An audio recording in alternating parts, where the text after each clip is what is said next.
Baiklah, Assalamualaikum warahmatullahi wabarakatuh. Perkenalkan, nama saya adalah Dandi Arisandi. Saya berasal dari kelas Sosiologi Genap.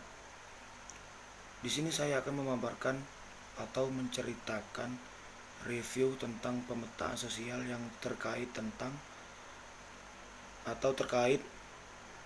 tentang melibatkan masyarakat dalam melakukan pemetaan sosial. Di jurnal tersebut terdapat kata social mapping. Social mapping itu adalah proses penggambaran masyarakat yang sistematis serta membuktikan proses pengumpulan data dan informasi mengenai suatu masyarakat atau suatu masalah yang terdapat di masyarakat tersebut. Sedangkan yang saya dapatkan adalah tujuan pemetaan sosial itu adalah terbagi menjadi 3. Yang pertama, sebagai langkah awal untuk mengetahui wilayah atau tempat di mana yang akan kita teliti. Dan yang kedua, untuk mengetahui kondisi dan karakteristik masyarakat yang akan kita teliti. Dan yang terakhir, sebagai dasar dalam penyusunan materi perencanaan suatu program yang akan dilakukan di desa tersebut. Adapun yang bisa saya dapatkan dari jurnal tersebut itu mengenai objek pemetaan sosial yang terbagi menjadi 4. Dan yang pertama, letak biografis wilayah yang harus diteliti dan capaian atau sasaran yang akan kita tanya jawab. Yang kedua, hubungan sosial antar kelompok atau organisasi yang ada di desa atau di masyarakat tersebut. Yang ketiga, penggolongan masyarakat berdasarkan status kekayaan atau harta, sedangkan yang miskin itu tidak digolongkan. Dan yang terakhir, penyelesaian dalam segala hal, contohnya penyelesaian dalam masalah bidang ekonomi, bidang sosial, dan lain sebagainya. Di jurnal tersebut terdapat bagian pertama dalam proses analisis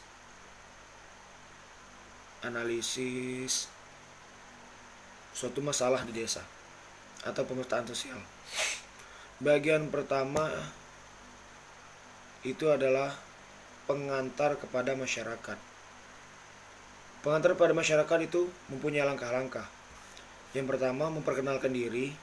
Yang kedua, menjelaskan tujuan dan strategi. Sedangkan yang ketiga, membicarakan strategi komunikasi sosial mobilitas. Yang keempat, meminta izin kepada kepala desa terkait apa yang akan kita lakukan di desa tersebut. Yang kelima, atur pertemuan kepada suatu masyarakat atau salah satu masyarakat yang ingin kita teliti. Dan mengatur pertemuan desa mana sih yang harus kita teliti atau mengatur waktu. Sedangkan yang terakhir, catat pertanyaan dan tanggapan sebelum berterima kasih kepada objek yang kita tanya.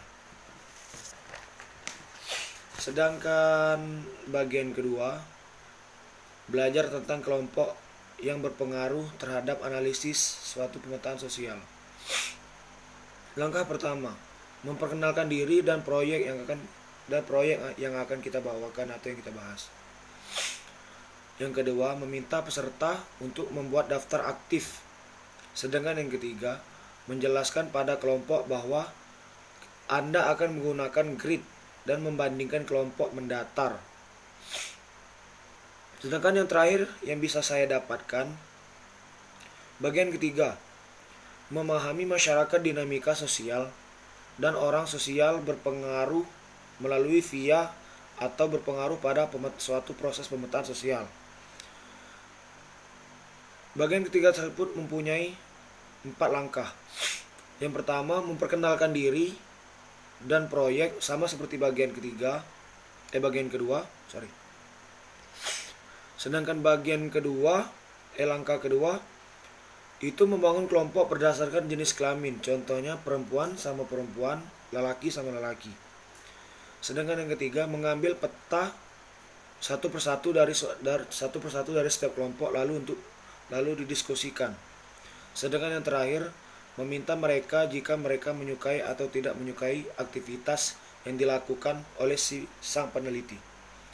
Mungkin sekian penjelasan dari saya. Mungkin ada yang tidak bisa dimengerti dari bahasa saya minta maaf. Kepada Allah saya mohon ampun. Wabillahi taufiq wal hidayah. Wassalamualaikum warahmatullahi wabarakatuh. Hai.